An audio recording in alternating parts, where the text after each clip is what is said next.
नमस्कार दोस्तों, कलयुग के चमत्कार संतों की वाणी में आप सबका स्वागत है। दोस्तों, चल रहा है कार्तिक महात्म्य।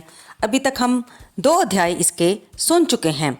आज हम सुनेंगे तृतीय अध्याय की कथा।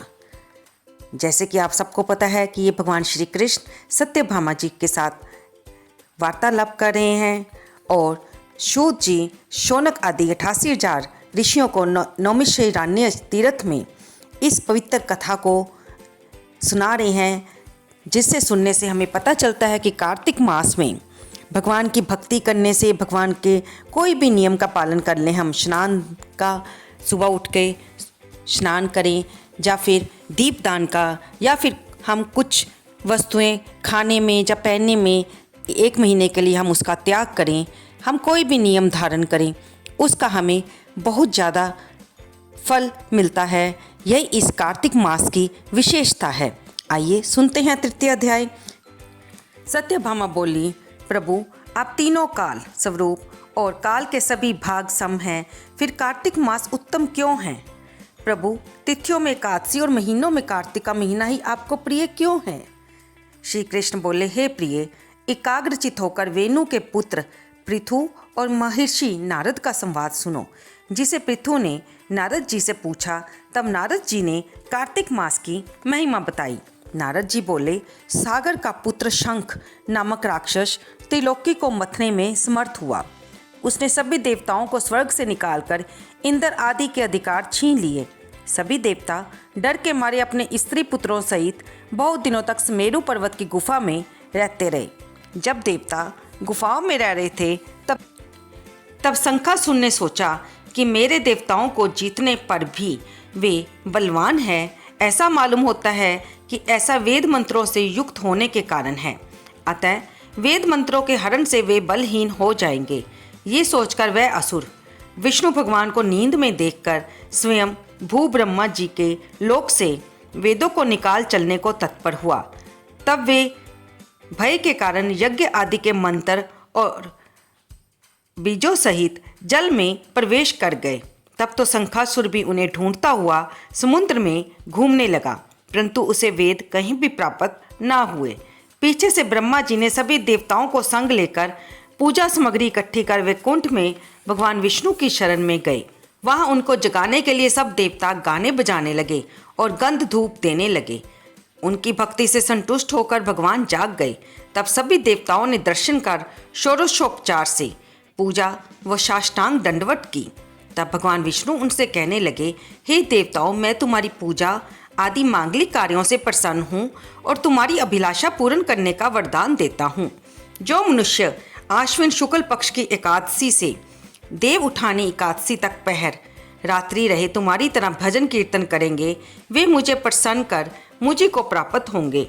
मेरे लिए लाए हुए पाद्य, अर्घ्य, अचमन आदि अनंत गुण होकर तुम्हारे सुख का कारण होंगे। शंखासुर द्वारा हरण किए हुए जल में स्थित वेदों को मैं शंखासुर को मार कर लाऊंगा। अब वे बीज मंत्रों सहित सब वेद प्रतिवर्ष कार्तिक मास में सदा जल में निवास करेंगे और मैं आज से जल में रहूंगा। तुम लोग भी संपूर्ण मुनियों सहित मेरे साथ आओ। इस लोक में जो मनुष्य प्रातःकाल स्नान करते हैं, वे अज्ञात अमृत स्थान का फल प्राप्त करते हैं। जो कार्तिक में व्रत करते हैं, उनको हे इंद्र तुम मेरे लोक में पहुंचाना। तुम सदा विघ्नों से रक्षा करना। हे वरुण, तुम उनको पुत्र आदि देना। हे धनपति कुबेर, तुम उनकी धन वृद्धि करना, जिससे ये मेरा रूप धारण कर जीवन मुक्त हो जाएं। और हे अन्य देवताओं, जो जन्म पर्यंत तक इन व्रतों को धारण करते हैं, वे तुम्हारे द्वारा भी पूज्य हैं। तुमने मुझे एकादशी को जगाया, इसलिए यह मनाने योग्य और प्यारी है। हे देवताओं, भली प्रकार किए गए ये दोनों व्रत मनुष्यों को मेरे पास पहुंचा देते हैं। इति कार्तिक महात्म्य तृतीय अध्याय। तो दोस्तों, जहां पर कार्तिक महात्म्य का तृतीय अध्याय समाप्त होता है, जिसमें हमने जाना कि जब शंखासुर सभी वेदों को लेकर समुद्र में चला गया और उसने जल में सभी वेद मंत्र बीजों सहित छिपा दिए, तब भगवान विष्णु को सभी देवताओं ने उनकी पूजा करके उन्हें प्रसन्न किया और जगाया। तब भगवान विष्णु ने उन्हें सांत्वना देते हुए कहा कि वे उस शंखासुर असुर को मारकर सभी वेदों को वापस लाएंगे और वे आज से जल में निवास करेंगे और सभी देवता भी उनके साथ जल में निवास करें। तो दोस्तों, इसी कारण इस कार्तिक मास में पवित्र नदियों में स्नान करना या फिर अपने घर पर ही सूर्योदय से पूर्व स्नान करना, ब्रह्म मुहूर्त में स्नान करना अति पुण्यदायी होता है।